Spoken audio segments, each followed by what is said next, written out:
Hey, what's going on everyone? This is BekBrace channel. My name is Amir, and in this crash course, we're going to build a Pomodoro timer using the Cursive library in Rust. Now, if you've never heard of Cursive, it's a powerful library for creating text-based user interfaces or TUIs, making it perfect for terminal applications. And I think you know GUI, graphical user interface. You also know CLI or command line interface, but I don't think that you know the TUIs, or at least you've never seen me coding a TUI application on the channel. That's what we're going to do today. Not only that, but I'm also going to give you a crash course on Cursive library for creating TUI applications in Rust programming language. And here's what we're going to cover today. 1. Setting up the basic structure of our app. And from there we're going to import the necessary traits and modules. You will learn how to manage imports and ensure your Rust project runs smoothly. Then we're going to write the core logic of the Pomodoro timer, including how to handle user inputs, how to manage states, all while keeping the code clean and modular. And finally, I'm going to show you how to handle user inputs, such as starting and stopping the timer using the edit view and other widgets Cursive provides. And this is the basic layout of the application. That's how I designed it, and absolutely feel free to change the design if you want to add more functionality. All that we're going to talk about later, but that's the main design. And I'm going to break everything down step by step, making sure you understand each piece as we build this project. And if you're new here, thank you so much for tuning in. Make sure to hit that subscribe button, like, share, and do all those things to help support the channel. It means a lot, and I'm super thankful for every one of you guys. And with that being said, let's roll up our sleeves and get started with the first part, which is the Cursive library website. Alright, before we dive into the code, let's take a quick look at the Cursive library's official documentation, which you can find at docs.rs/cursive. This page is a great resource for anyone looking to build text-based user interfaces or TUIs in Rust. The Cursive library makes it super easy to create interactive terminal applications with features like buttons, text views, and more. And as you can see, the documentation provides everything you need, from a getting started guide to in-depth details about the various components you can use, like views, callbacks, debugging, events, and layouts. For example, Cursive comes with widgets like text view to display text, edit view to capture user input, and even dialog boxes for user interactions. And you see, this is a getting started code snippet that we can use, and we will use actually later, just a starting point for our TUI application. It's a great way to introduce TUI applications in general and the Cursive library in particular. So don't worry, we're going to get back to this code a bit later. And of course, you can use this page as a reference throughout our tutorial. And if you've ever need to dig deeper into a particular feature, this is the place to go. Plus, it has plenty of examples to help you along the way. So if you will scroll a little bit down, you will find all kinds of good stuff that can help you building your TUI application. So you've got here all of the modules that you can use, the different macros, the structs, the traits, the functions, the type aliases, and the attribute macros. Now let's move on to part 2 of this tutorial, which is the Cursive library in practice. Alright, so that's the second part of this tutorial, which is the practical part. That's an introduction on how to build a simple TUI interaction with the user. Now, if you're a retro guy like me and remember those old days when you had to set up your desktop computer, whether it was for partitioning a hard drive or checking your RAM, you probably recall that classic blue screen with gray or dark blue colors. You could navigate using your keyboard, moving around different options like formatting or diagnostics. It had that nostalgic feel of simplicity and functionality. Well, in this tutorial, and just in a few moments, we're going to recreate that vibe. We're going to use the Cursive library in Rust to build a simple text-based user interface that feels like those old-school menus but with a modern twist. Let's get back to our terminal. First thing that I want to do is to go to my folder, and I will create a folder here, and I'm going to call it TUI. Inside the TUI folder, I will create a new project, and I'm gonna call it Cursive. Awesome.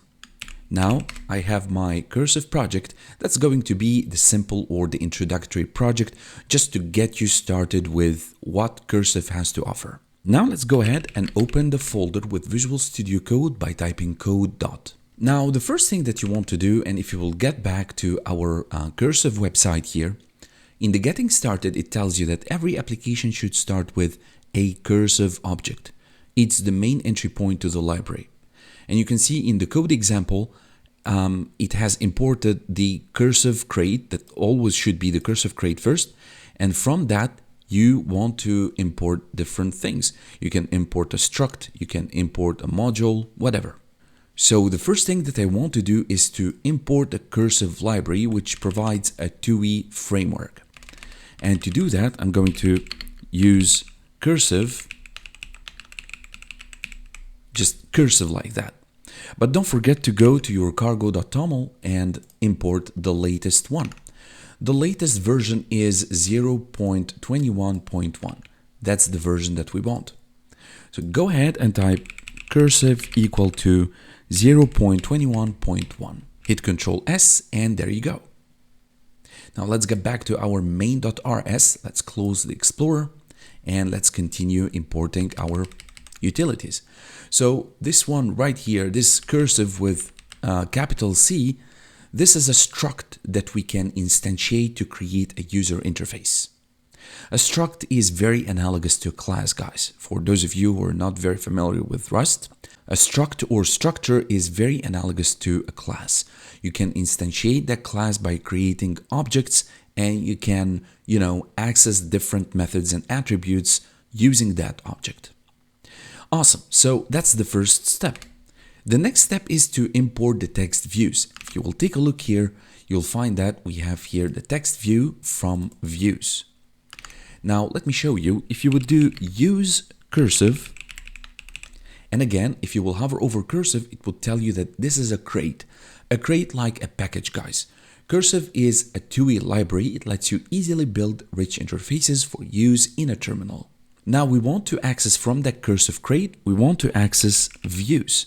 If you will hover over views, it will tell you that this is a module. So you're importing a module from a crate, but that's not all. We need also to access in that module, we need to access a struct called text view. The text view struct is very important because we're going to use it to display text in our UI. And if we'll get back to the website, you will find here that it tells you that we're indeed instantiating a new object from the Cursive struct, right? That Cursive struct or structure we will need to instantiate an object called SIV. This object is very important because we're going to work with this, as you can see here, SIV, that's even for the main loop event, SIV.run. So SIV is the main object instantiated from the Cursive struct. All right, let's get back and let's have some action here. So let's go ahead and create a new instance of Cursive using the default configuration. And that's going to be a mutable one equal to Cursive accessing default. So now you understand that that SIV object represents our entire user interface. This is of great importance. Awesome. Let's move on and let's add a global callback. Now callbacks is a very important part of Cursive. Cursive is callback driven, which means that it reacts to events generated by user input. Whether you will click by mouse or whether you will type on your keyboard, Cursive actually is going to respond to all of those touches. So during the declarative phase, callbacks are set to trigger on specific events. These functions usually take an and mute Cursive, so that's a mutable reference to the Cursive crate. So that's a mutable reference to the Cursive struct argument, allowing them to modify the view tree at will. Let's go ahead and see how we can do that. So I'm going to take SIV and I'm having a method called add global callback. And inside the add global callback, I will need to pass different arguments. The first argument is going to be the event. So on key press or on mouse, but we want to make it a key press. So if you will hit Q, for example, or escape, for example, you want to escape or exit the UI. So it tells you here that it's going to be triggered on the given key press when no view catches it, right? So the event is going to be the key that you want to hit. So let's take a look what we have here inside add global callback function. So I'm going to do Q in single quotes like that. That's the event. And for the second argument, which is the callback, if you will take a look here, it's going to show you that you need to enter S inside two pipes or between two pipes and then s.quit. So on hitting Q, you're going to quit the interface. And we're going, of course, to write hello world, press Q to quit. All right, so that's the idea. You're going to have that interface and you're going to have press Q to quit. When you will hit Q, that's going to quit the UI. All right, let's go ahead and do that. And I'm going to say s.quit and we're calling that actually. And if you're confused about that S, this actually represents the instance of the state or the structure that the application is operating on. And usually it's going to be a reference. That's why it's an mute cursive. That's a reference to the cursive struct. Always going, or usually it's a reference to the current state of the TUI. And here by hitting the Q key, we're going to quit the terminal user interface. The next thing that I want to do is I want to take the save object and access a method called add layer. Now add layer does exactly that. It adds layers to your interface. So you can add text views, you can add buttons, you can add scrolling buttons, you can display texts and so on. You can even have fields to write on. So yeah, that's what add layer function or method does. So inside the add layer method, you will have different arguments. The first one is, of course, text view. Text view is the struct that we have actually imported here above from the views module from the cursive struct. And as the name describes, text view, that's going to have a new content. The content here is the text that you want. Hello cursive, or let's say hello world, and then the message to the user to press Q to quit. Now, in any cursive library application, you want to do civ.run to run the application. That's going to keep the loop open. It's going to keep it active until the user quits. So even with that, if I'm going to comment this line out, I'm going to compile the code by doing cargo run, you can see that you have an empty blue screen. Now, that's not entirely blue because of the color theme that I'm using, but if I'm going to use something like jellyfish, for example, color theme, let's just Control S, let's run that again, and you can see that that's more like it. This is a blue screen. Right, you can do Control C to quit.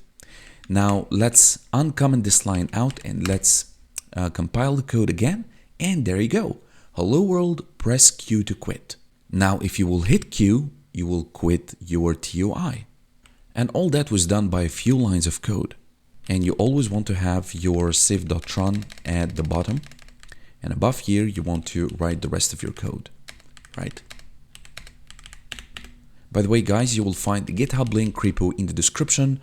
Clone it, play with it, change in it if you want, and study it for more. And also don't forget the Cursive website. That's very important. That's going to enrich your knowledge if you want to build more serious TUI applications.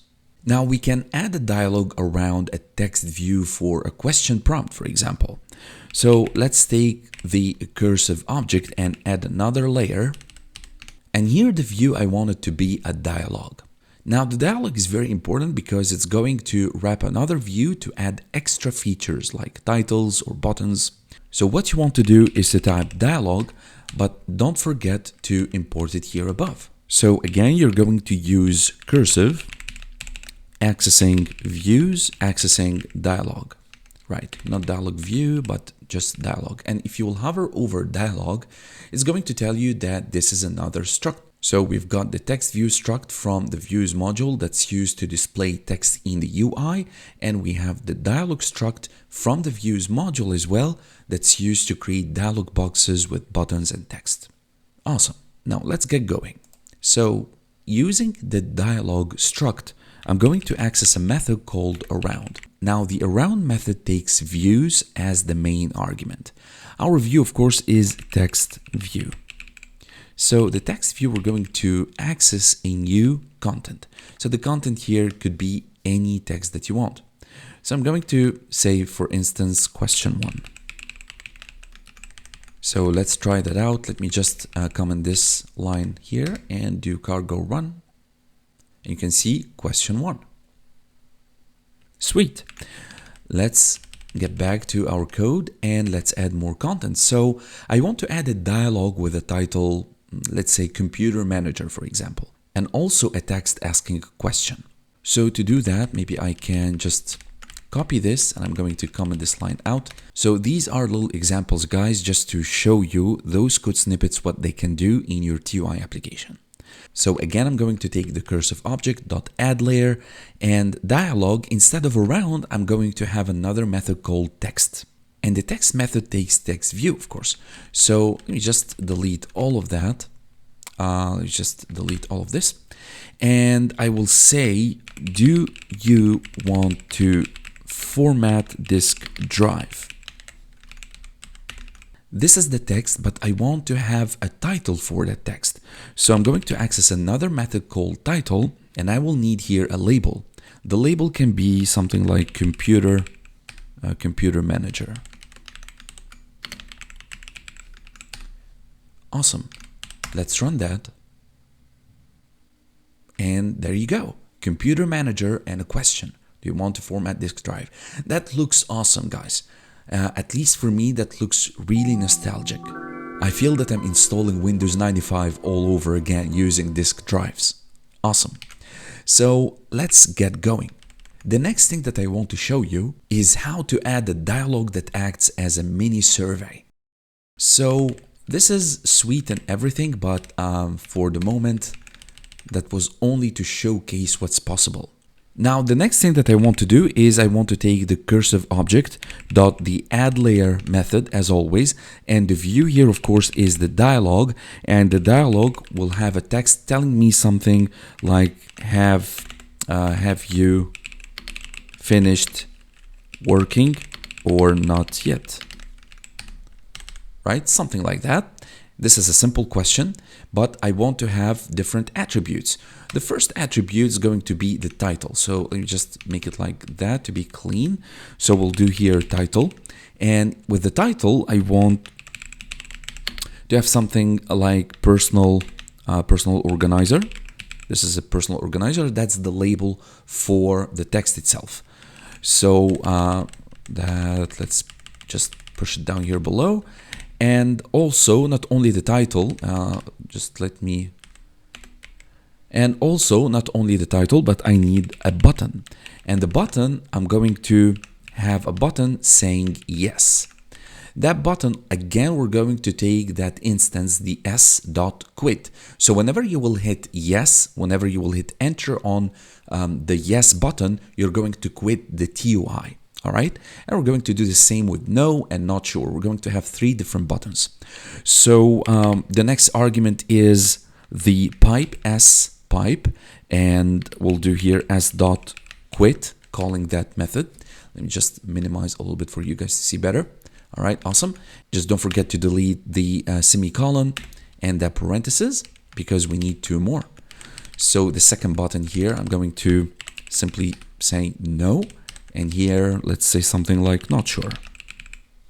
And that's all. Let's go ahead and do Control C and cargo run again. And you can see here that we have 3 buttons.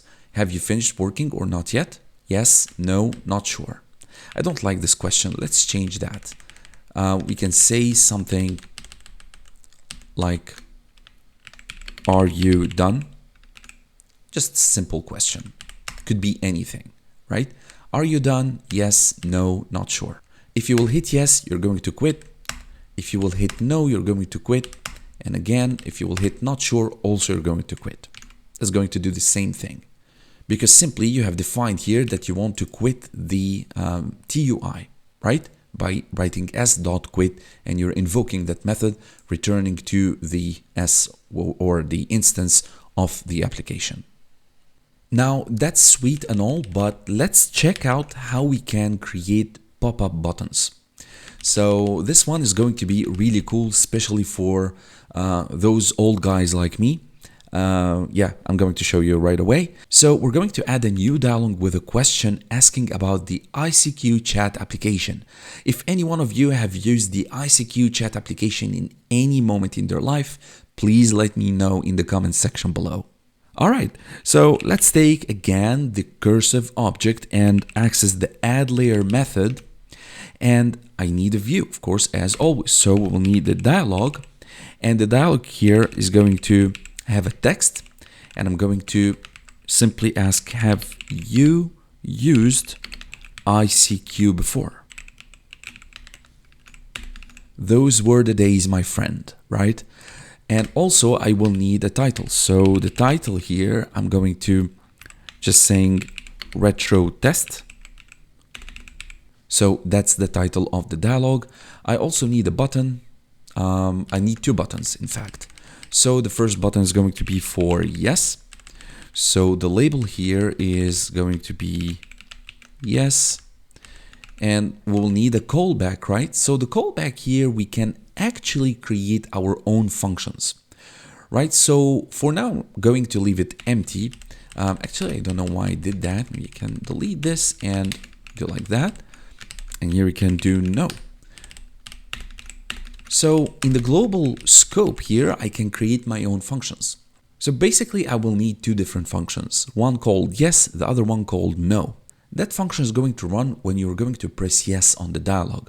The function receives a mutable reference to the cursive object. Don't forget that. That's why you will need to define your function yes, and that's going to take s, which is going to be of nmute cursive object. Okay, that's a mutable reference to the cursive object, the UI, right? So we will do nmute cursive with a capital C, don't forget, that's the struct. And here you want to remove the current dialog layer. I'm going to show you why in a minute. So maybe I can do it without the pop layer first, just to show you the difference. So I'm going to take the instance and add a layer. And of course I will need text view, that's the view. So text view here is going to have new, and you can say anything that you want. You can say something like, sweet, you're a retro guy. And then you can pass that function here. And similarly for no. So we're going basically to take the same code and duplicate it and change the name of that function to be no instead of yes. And for the message, we're going to change to be something like, sorry, you're too young. And again, we're going to pass that function here, no. Right, awesome. So I'm going to leave it like that just to show you the difference. So let's go ahead and do cargo run. Compiling, awesome, yes, no. If you would do yes, you can see that nothing is appearing. Sweet, you're a retro guy, but actually it's not popping up. That's why we will need that method called pop layer. So let's get back to our function and let's put it above the add layer. So we'll do s.popLayer, and similarly for the no function, s.popLayer. Don't forget the semicolon. Awesome, let's get back, let's compile. Have you used ICQ before? If you would do no, and now you can see what I'm talking about. Sorry, you're too young, and the original text box has totally disappeared. All right, so pop layer method does that. It removes the current dialog layer, effectively closing the ICQ question pop-up. Alright guys, and that's how you can use Cursive to build a simple text user interface with dialogues and buttons. I hope you enjoyed learning how to create interactive prompts like this one.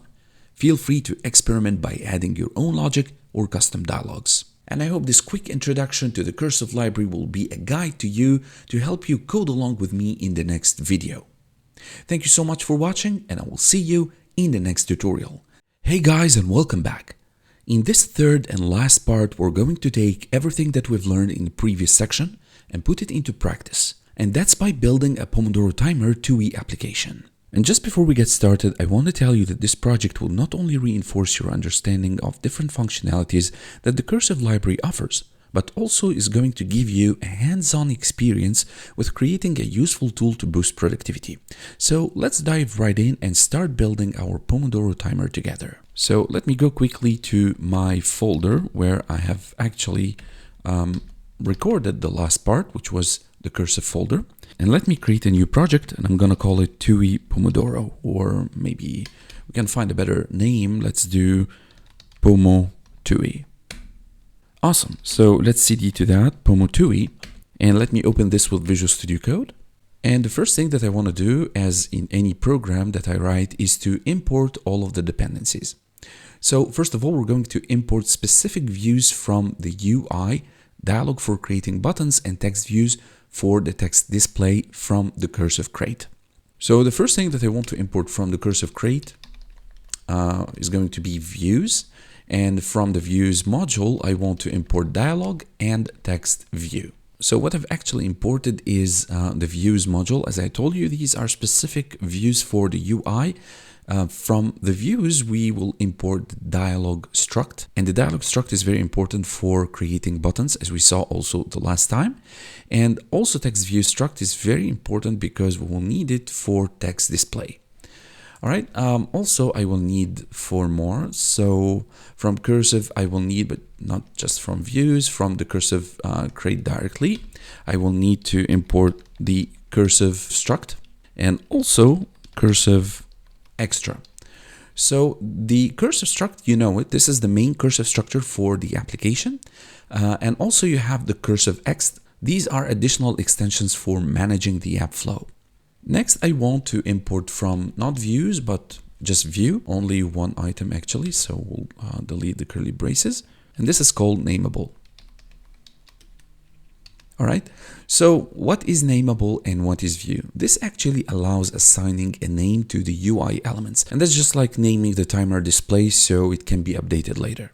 Okay, so that's a very important one for the UI. The next elements that I want to import are not going to be from the Cursive library, but from the standard library of Rust. So I'm going to use the standard library, and I'm going to access the sink here. And from the sink, I want 2 different items. The first one is arc, and the second one is mutex. This part here is going to be a bit advanced for you guys. And that's, by the way, something that I really fancy, because at some point you want to check out some other advanced concepts of the language, or the language has to offer. So I'm going to give you a quick preview, not detailed explanation, because we're going to get back to that later. So essentially, arc stands for atomic reference counted. An arc is a Rust struct. It's a pointer. It's a very smart pointer that allows safe sharing of data across threads. That's the main purpose of arc. It's going to allow safe sharing of data for other variables to access those threads. All right, that's the main idea of arc. And if you will hover over arc, you will find what exactly was in the Rust page, right? The example and the explanation. And I told you atomic reference counted, it's atomically reference counted, doesn't matter. Okay, it's going to keep track of the reference. It's going to count the references actually of the shared data.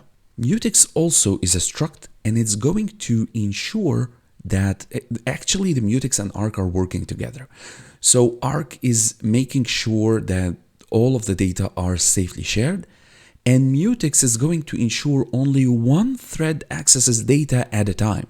So arc is going to make sure that data are safely shared across different threads, because our application, guys, is basically multi-thread application. We're going to have different threads, and I'm going to talk about threads in the next import. But across multiple threads, we will need to make sure that all of those data are safely shared. And mutex is going to make sure to lock any shared data for safe modification. And this is very important because otherwise, we're going to have some errors like data races, for example. And you can read more about that, about poisoning. That's a very important concept in mutex. And the lock method, lock and try lock. So think of it like this. Arc is going to play the role of giving a space or a room for the data to be shared across multiple threads. The mutex is going to make sure to lock that room, okay? So that's a lock, or supposed to be a lock. So that's mutex will do. It's going to shut the door of that room for only one thread to modify the data. Okay, so always arc and mutex work together. Just keep that in mind. We're going to get back to this point practically when we're going to be coding. All right, so these are the two elements, the arc and the mutex, imported from the sync module from the standard library. Awesome. The next thing that I want to import from the standard library is the thread module. Now, the thread module is going to give you some utilities to allow the creation of concurrent processes. Things like a background timer, because we're essentially going to have a UI thread and the timer itself is another thread. The timer thread is going to be working in the background while the UI is going to, be shown. Okay, so you have multiple threads. And that's why we need to have the thread utilities from the thread module. So from the standard library as well, I will need to import time, and from time I need duration. All right, and that's self-explanatory. This is just to import the duration struct to handle the time delays, like 1 second countdown. We can do the 1 second countdown without the duration struct, and that's of course from the time module from the Rust standard library. So now we are done with all of our imports. Let's go ahead and start coding our application. So the first thing that I want to do, and as we have learned the last time, is to initialize the main Cursive app. So let mute civ, and that's equal to Cursive default, right? That's the first line in our Cursive application. Next, I want to create different variables. So the variables that we need are 3 in this stage: a Pomodoro duration, the break duration, and timer counter. The Pomodoro and break durations are stored in the arc mutex, as I've explained to you earlier, and that's going to allow multiple threads to safely modify and access them. So let's go ahead and do that together. So let Pomodoro timer, Pomodoro timer equal to the arc pointer, and from the arc we're going to access a new, and inside the new method we want the mutual exclusion. I forgot to tell you that mutex stands for mutual exclusion, and that makes total sense because we will need to exclude any other thread from modifying any shared resource. We're going to have new here, so that's going to be 25 minutes, and we'll do mutex, and inside, so again inside the new method I'm going to pass 25 minutes, so 25 multiplied by 60. All right, so that's the initial Pomodoro timer. And also let me have not the Pomodoro timer this time, we will need the break duration, and also let's have break timer, or let's call it let's change that a little bit. I forgot to tell you guys, by the way, that I've created this application in the C language. In C, it was quite challenging because there are a lot of abstractions that Rust programming language keeps away from you. There are things that you need explicitly to write in the C.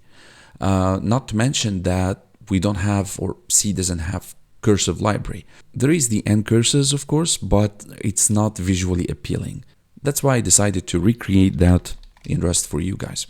So for the break duration, we want exactly the same architecture. So let's do 5 multiplied by 60. That's going to be 5 minutes break. And also I will need the timer to do the countdown, right? So we will need to have another variable. I'm gonna call it timer countdown. And that's going to be equal, again, arc new mutex. And what I will need to do here is to show the updated Pomodoro duration. And with the asterisk means that I need to have the Pomodoro duration updated in that timer countdown. And just type Pomodoro duration. But not only that, we'll need to do lock.unwrap. There you go. So that's simply the actual countdown timer. That's going to start at 25 minutes, same exactly as the Pomodoro duration. And this is going to be shared across the threads. Next, I need to have two different flags. The first flag is to track whether it's currently break time or work time. So let's have the first flag is break time, and that's going to be equal to arc, and we're going to access new, and of course we're going to have our mutual exclusion, and the state is going to be false. Actually, both of them are going to be false. The is break time and is work time or is running or whatever. Initially, we're going to pause the Pomodoro timer. It's going to wait for you to click on start or to increase the counter or decrease the counter.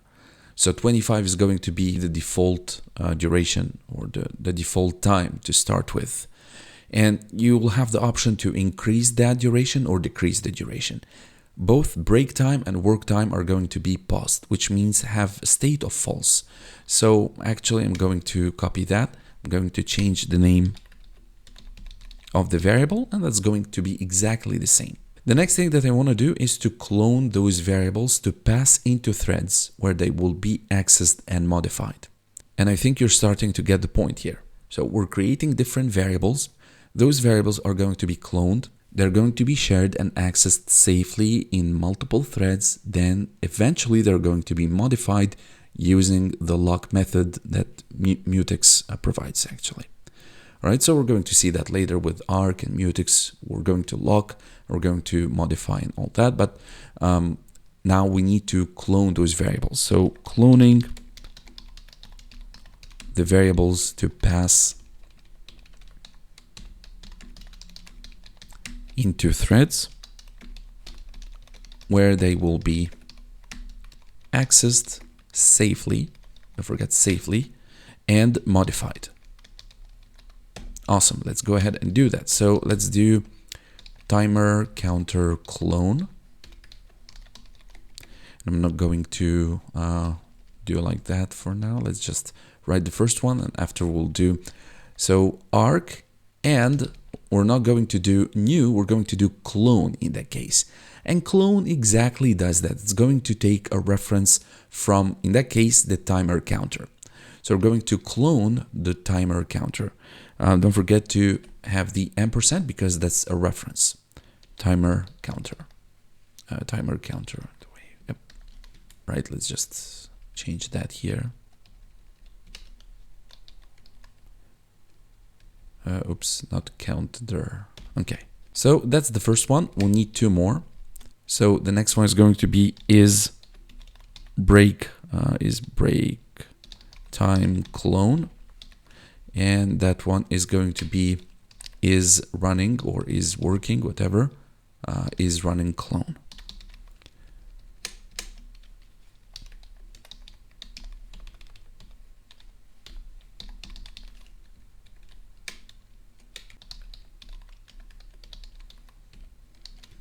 And again, we're going to pass these variables as input or as parameters to the threads where they will be accessed and eventually altered. All right, time for some UI.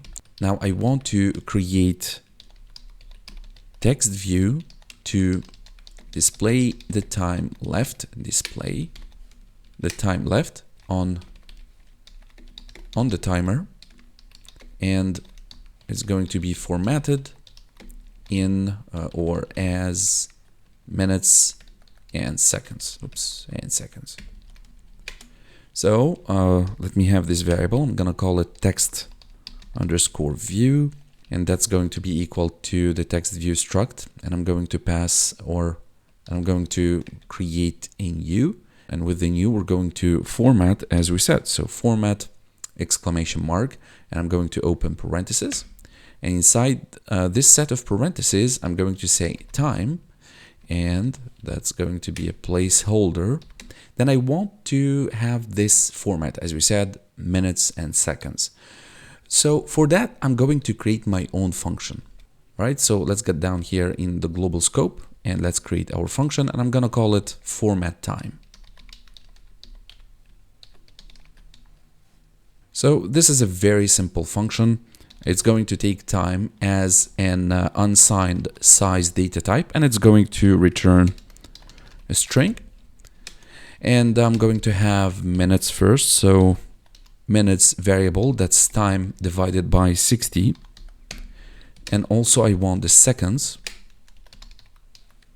and that's going to be time modulo 60, which simply means that we're calculating the seconds as a remainder of time divided by 60. And then finally, we're going to format that as 2 digits. So 02 to 02, right?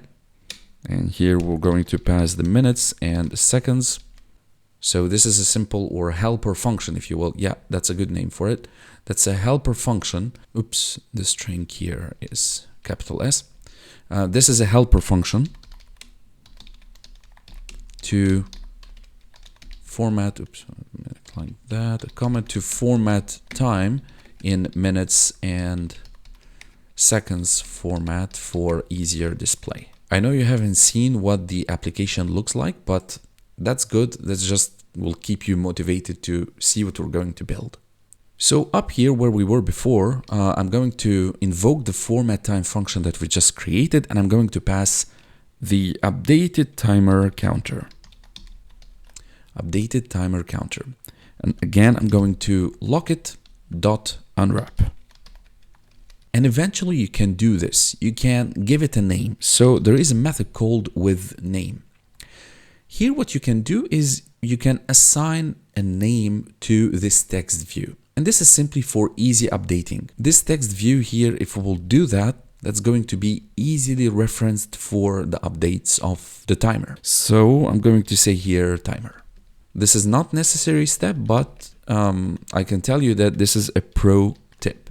You can give a name to the text view for, to reference this after very simply. Instead of writing text view, you can just type timer. Mainly, we are done with the variable declarations. So end of variables declarations.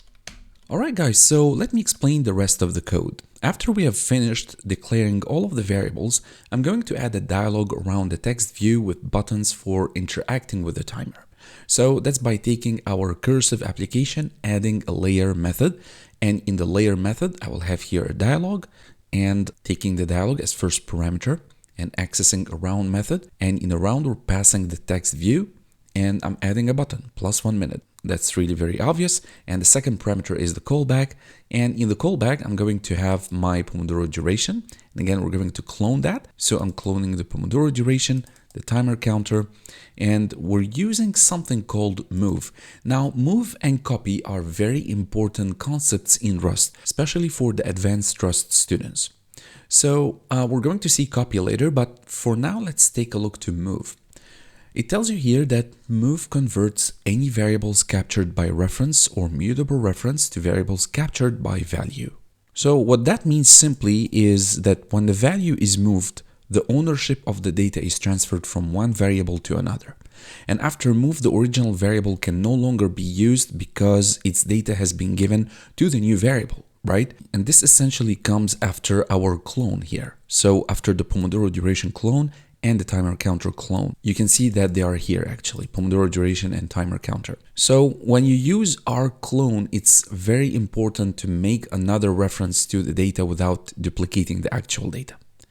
This allows multiple parts of our code to access and modify the same data, essentially the Pomodoro and the timer counter, because we will need to take the duration and increment it by 60. And for the timer counter, we need to take the timer value, the updated timer value, and assign to it the duration, the updated duration that's on the clock. So what you have done actually is that you have created a closure. What's inside the curly braces here.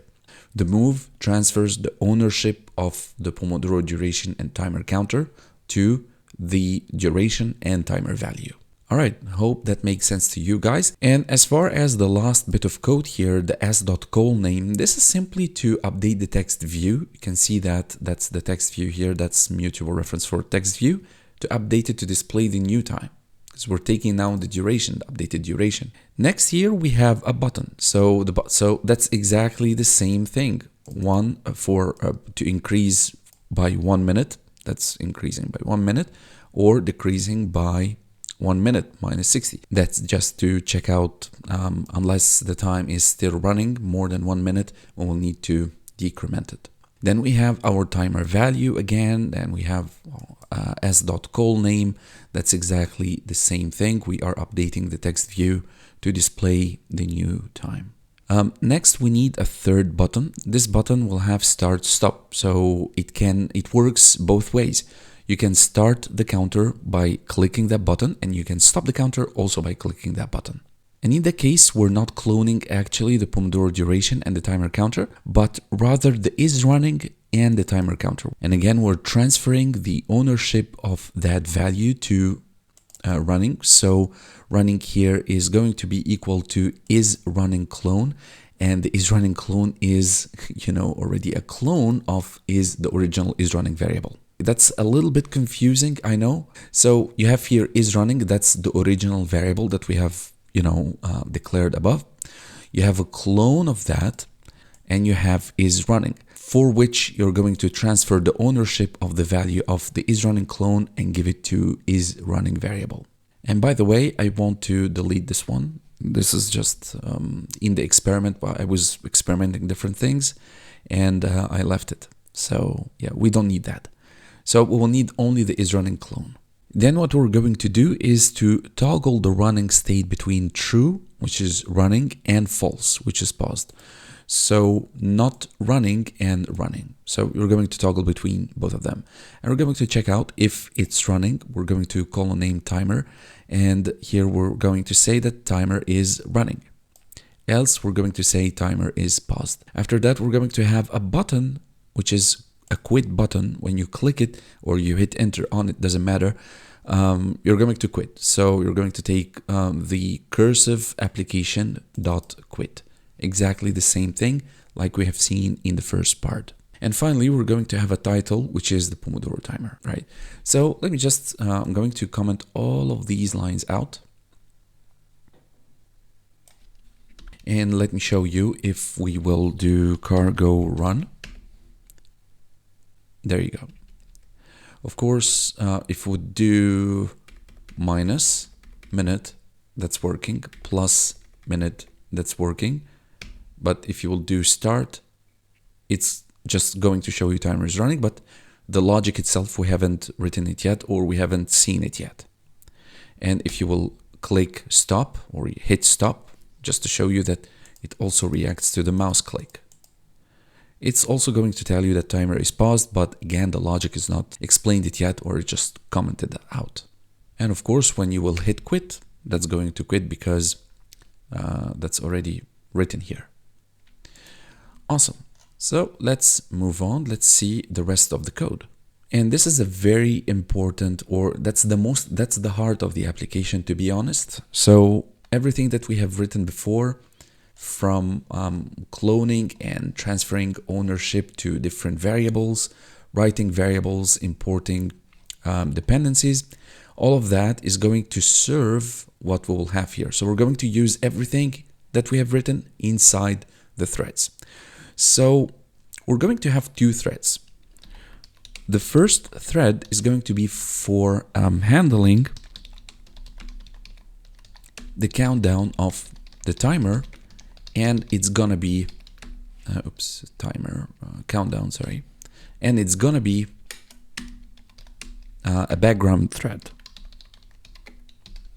right? The timer is going to be working in the background. First thread, and we can write here also that's second thread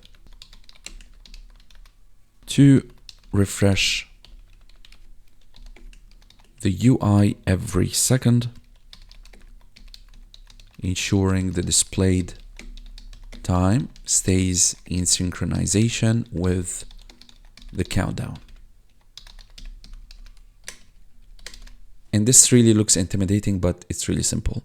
First, let's start by the word thread. For those of you guys who don't know what thread is. So simply, a thread is a path of execution of your program. It's like having multiple workers in a factory who can each work on different tasks at the same time. So if you have one application that works with the main thread, The main thread or the main path of execution of that application is to do only one thing. In our application, we have multiple threads. One thread for handling the countdown of the timer and another thread to update the timer in the UI. Each of those threads will need to interact with shared state, like the timer, the break flag, the running state.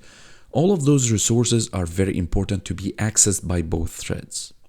So again, as we are talking about cloning is very important in our case because ownership prevents multiple threads from accessing the same data.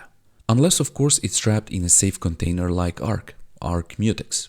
And by cloning those Arc pointers, actually you allow the two threads that we have in our application to reference the same data safely and put 1000 lines under the word safely. Okay? The mutex actually is going to ensure that only one thread can access the shared data in the case. And as we said, that's going to avoid bugs like data races or data conditions. So the Arc is going to ensure that all threads maintain ownership of the data without causing ownership transfer issues. And note that every thread is going to maintain the ownership of data without causing ownership issues. So the second thread here is not going to interfere with the first thread when they're going to when one of them is trying to access the timer counter, for example, to modify the timer, to increase, to decrease, to stop, to start, and so on. Awesome. So let's glance quickly the first thread. So here we're going to start this background thread to handle the countdown of the timer. We're having a loop. So if we'll start from the first line, thread accessing spawn method, and in the method we're passing move or and opening curly braces. This actually starts a new thread that runs the code inside those curly braces. And inside the curly braces, you can see that we have loop. So that code actually is going to run in parallel to the main program. And that's the work of spawn, by the way. This keyword, as we said, means the thread takes ownership of certain variables it needs from the main thread. The move keyword, as we explained it before, means that the thread takes ownership of variables that it needs for the main thread. As far as the loop is concerned, that's going to run the code over and over infinitely as long as the program is running. And it's going to constantly check and updates the timer. So it's going to check out here if the timer is running, we're going to decrease the time by 1 minute, 60 seconds. Otherwise, if the timer hits 0, so if the timer hits 0, that means that if break time is true, we're going to switch between the Pomodoro and break periods. We're going to say here back to work. Else, we're going to reset to the break duration, and we're going to, of course, that's time for break, right? We're setting the break time to true, and we are printing take a break to the user. Now, for the last part or the second thread, we have here callback sync and timer counter for refresh variables. That simply means that we are cloning the Cursive callback sync to send UI update events. So if I will type cb_sync, okay, that's the one, that's the method that we want. All right. So the CB sync actually provides access to a callback sync. And that's actually a very thread-safe way to send commands to the Cursive main loop from another thread. That's the main idea, that you're going to send commands from another thread, from the first thread to the thread that's going to update the UI. So essentially, that's going to allow you to push updates or changes to the UI asynchronously. That's going to ensure that the UI can be refreshed without blocking or interfering with other tasks. So that's what callback sync is, and we're going to assign that to a variable called cb_sync, and then we're going to clone the timer for refreshing the display. All right, now let's move to the second thread. Well, actually, that should be, let me just put this down here. By the way, guys, you will find the GitHub repo link in the description. I will actually put my comments on my source code just above here. That's Pomodoro Timer version 1.3, right? Because I've tried two different versions before. simpler than that. Timer controller works. The timer controller was not working in the first two versions. I tried to add simple buttons just to increase and decrease the timer, and it was not working. So I succeeded in doing this in this version 1.3. And I left you here a comment: room for improvement. You can have an alarm display, right? You can add sound, I believe, or you can flash the terminal. I'm not sure even if that's possible or not. We can display calm music for 5-minute break, for example. Yeah, there are a lot of ideas. You can add your own ideas if you want, and just share with me what you have done in the comments below, guys. I really love reading your comments and what you have to share with me and everybody else. So as we said, guys, this second thread here is going to create a background thread that is going to constantly update the timer's display in the user interface. This first line and that thread is going to or is using a loop to repeat the exact same code inside it forever, if you will. Then you've got here the thread sleep duration from second and passing 1. This means that the thread is going to pause for 1 second before updating the display, which means that the UI is going to update once every second.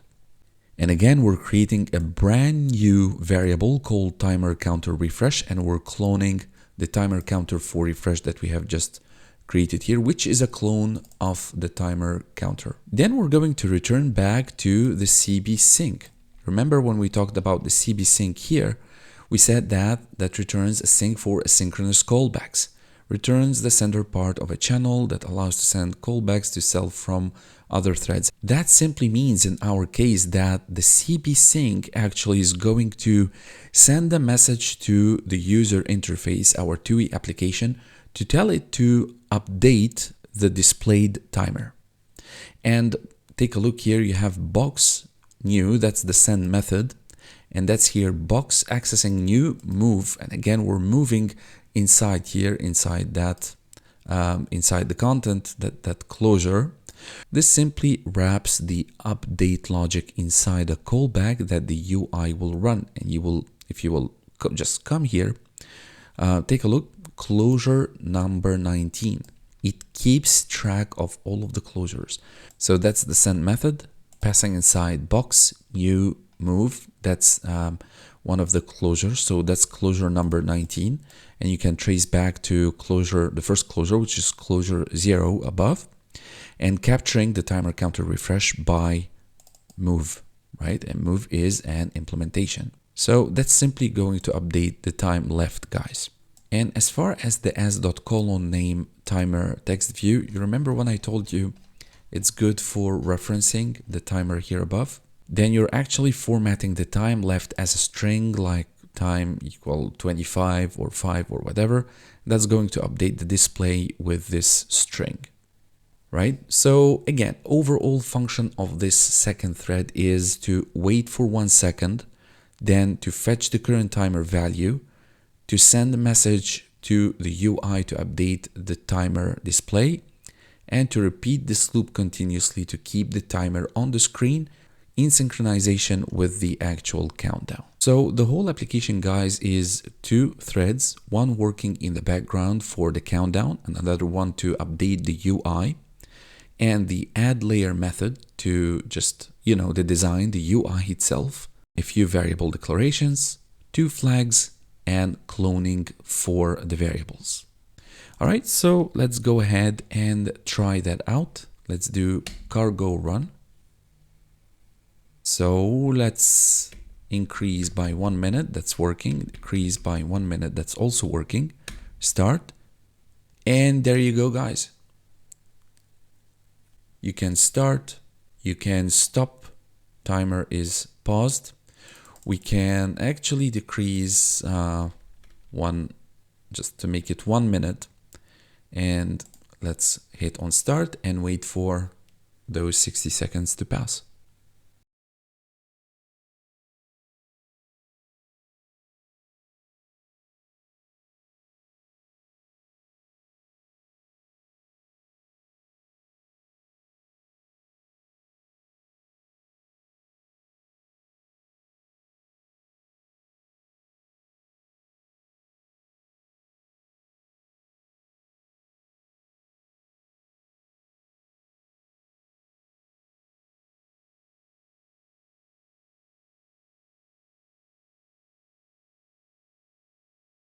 So in my opinion, the app is really cool. It has beautiful user interface using the Cursive library.